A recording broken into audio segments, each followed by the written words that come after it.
We have an update now on one of our Tipline investigations. Back in October, we introduced you to Gina. She's been homeless for almost 6 years, but she's putting her life back together again with the ultimate goal of reuniting with her 2 children. Okay, our tent used to be over there. We woke up in the middle of the night. The wall of mud had slid down. It toppled over. The mud came forward and it toppled it. Actually, this was buried. Gina describes what it was like living in a homeless camp along the 101 freeway in Santa Barbara during January's big winter storms. Hi, I'm exhausted. This is one of the downfalls of being homeless. I'll be lucky to get out of this alive, but we've been taking on water since last night. She says she was up for 24 hours digging ditches, trying to save her camp. Many of her things washed away. Everything else was ruined, buried under 2 feet of mud. Okay, I admit it. I think it's safe to say I'm not going to worry about my hair or my makeup today. I'm soaking wet, but I'm not cold because we just keep moving.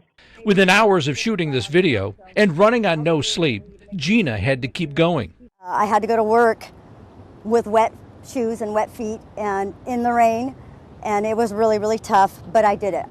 She says her employer is very understanding. But complicating her life even more, the car she bought to get to work was impounded by police. She's riding a bike now. It's really a hard life to live out here, out on the street.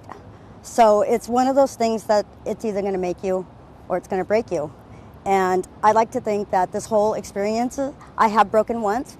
I won't let it happen to me again. It's making me. I love to cook. This is my area right here. We first met Gina a year ago. A program called CityNet put her in housing until she could find a permanent place to live.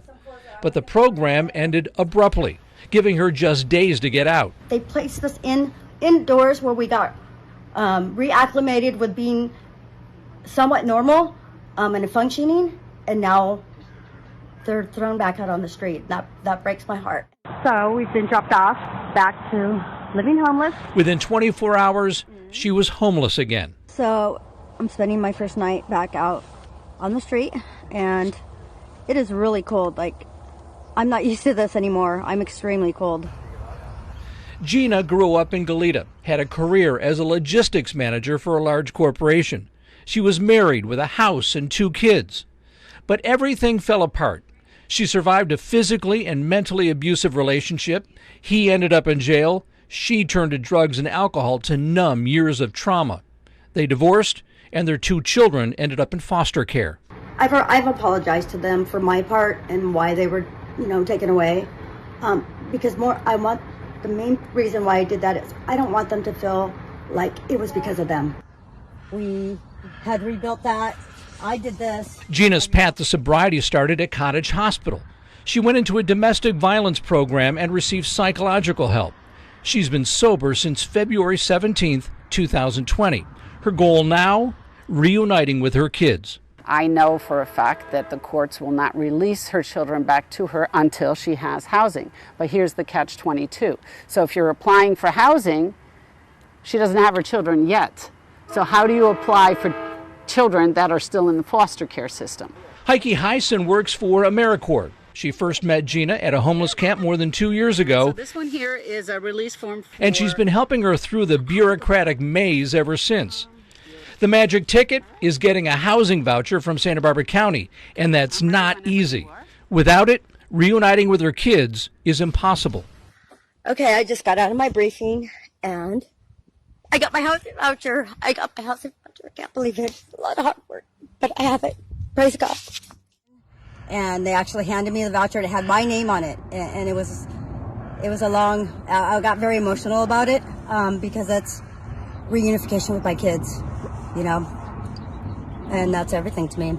She's approved for a 1-bedroom apartment for now. It gets her off the street, and it's a huge step forward to getting her kids back through the court. And then I'll be filing to get custody of the kids. At that time, they will amend my voucher from a 1-bedroom to a 3-bedroom because of the age of my children. And when that happens, it'll be the first time in 4 years her family is back together again, and it will be their home. And then I'll have you over for dinner. There you go. We just got an update from Gina. She's applied to 7 one-bedroom apartments, and she's waiting to find out if she will be accepted at one of them. If you or someone you know can help Gina and her 2 kids, please call her tip line at 805-882-3903.